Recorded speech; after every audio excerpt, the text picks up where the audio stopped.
FAA restores limited delegation to Boeing under tight guardrails and stepped-up audits.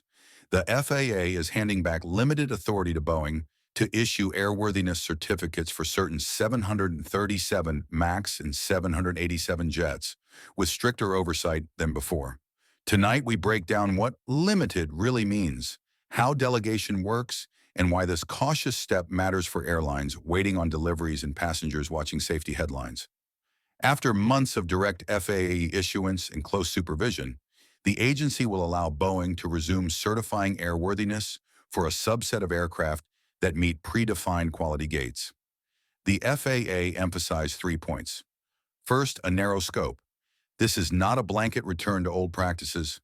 Second, enhanced audits. Inspectors will increase unannounced spot checks and data reviews. Third, escalation triggers. Any quality drift can halt delegation on the spot. What does limited delegation look like day to day? The reporter asked inquisitively. The inspector replied seriously.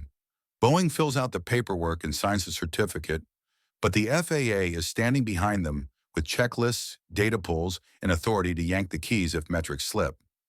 U.S. aviation oversight long relied on organization designation authorization, letting qualified company engineers and reps perform certain tasks under FAA rules. Critics call it fox guarding the henhouse, but it is more like force multiplication. The FAA sets standards, audits rigorously, and retains the power to intervene. Today's step signals conditional trust, not carte blanche. Delegation can shorten the last mile of deliveries if production quality is consistent, helping carriers slot aircraft for winter and spring schedules.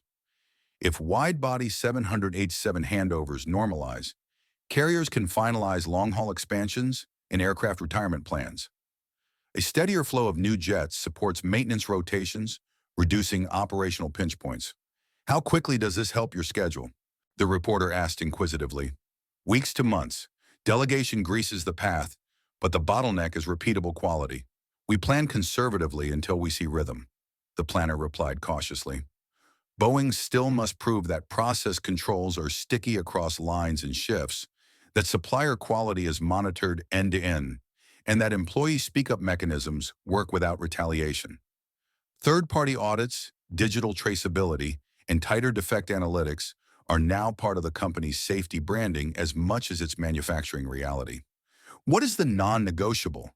The reporter asked inquisitively. Error-proofing. Build stations and checklists that make doing it wrong harder than doing it right. That is how you scale quality.